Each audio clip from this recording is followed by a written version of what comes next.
Welcome to Democracy Now!, democracynow.org, the War and Peace Report. I'm Amy Goodman.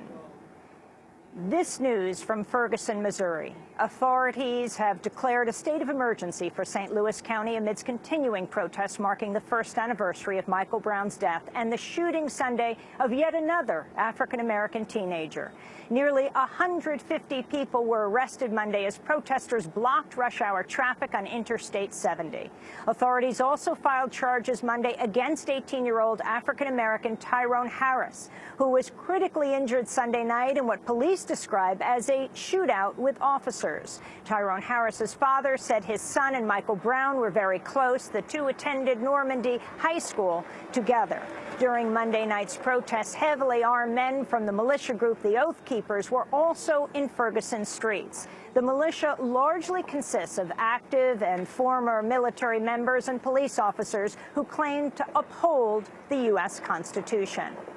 Meanwhile, St. Louis County has filed charges against two reporters who were arrested last year covering the protests. Wesley Lowery of the Washington Post and Ryan Riley of the Huffington Post were charged Monday with trespassing and interfering with a police officer after officers alleged they did not leave a McDonald's fast enough during an incident a year ago. We'll have more on Ferguson later in the broadcast. In news from Colorado, the governor's declared a state of emergency following the spill of at least 3 million gallons of toxic wastewater into the Animas River. A team of EPA workers accidentally triggered the spill during an attempted cleanup on Wednesday of an old gold mine. Water samples show high levels of arsenic, lead, and mercury in the river. Meanwhile, 4 people have been arrested in the neighboring state of Utah after protesters erected tripods Monday to temporarily shut down the construction of the first commercial tar sands mine in the United States. The European Commission has allocated 2.4 billion euros to help countries address the hundreds of thousands of migrants making their way to Europe from Africa, Syria, Afghanistan, and Iraq. Human rights groups have called this the worst migration crisis since World War II. The Italian Coast Guard said it rescued more than 1,500 migrants on Monday alone. A Nigerian migrant spoke out on why he was forced to migrate to Europe. I left Nigeria because of the crisis of Boko Haram. And everybody knew about Boko Haram in a place. And I lost my family. No, my house was burned into ashes. So that's the reason that makes me shifted to Libya.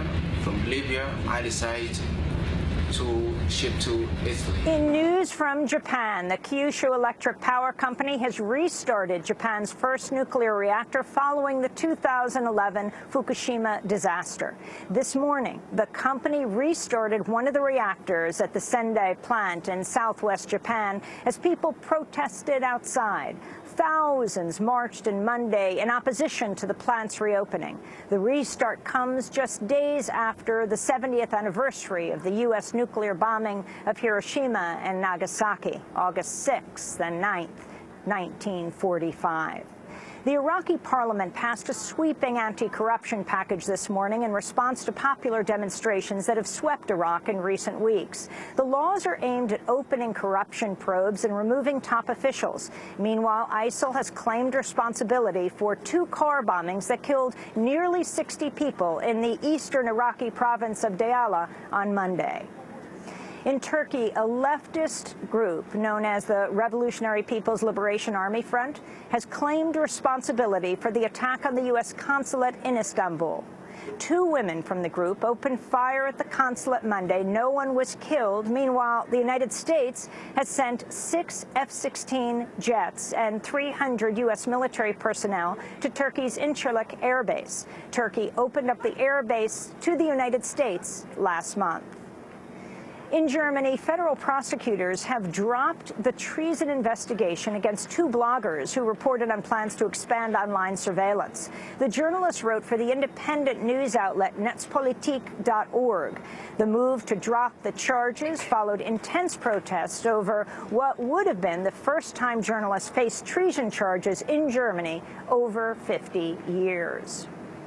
The Justice Department has filed documents opposing a federal judge's ruling that women and children being held at family detention centers be released. In late July, U.S. District Judge Dolly G. condemned the mass detention as deplorable and ruled it was in violation of previous court decisions. The ruling gave the Obama administration 90 days to either release the more than 2,000 women and children being held in 2 Texas facilities or to show cause to continue holding them. The Justice Department filed documents Thursday saying charges have been made at the facility that G's ruling applies to practices no longer in place. Meanwhile, 5 mothers and their children have filed a $10 million complaint against the Department of Homeland Security, arguing they suffered abuse, neglect, and trauma in family detention centers. In news from the campaign trail, Democratic presidential candidate Hillary Clinton has spoken out against Republican candidate Donald Trump's comments that Fox News debate moderator Megyn Kelly was asking him tough questions because she was menstruating.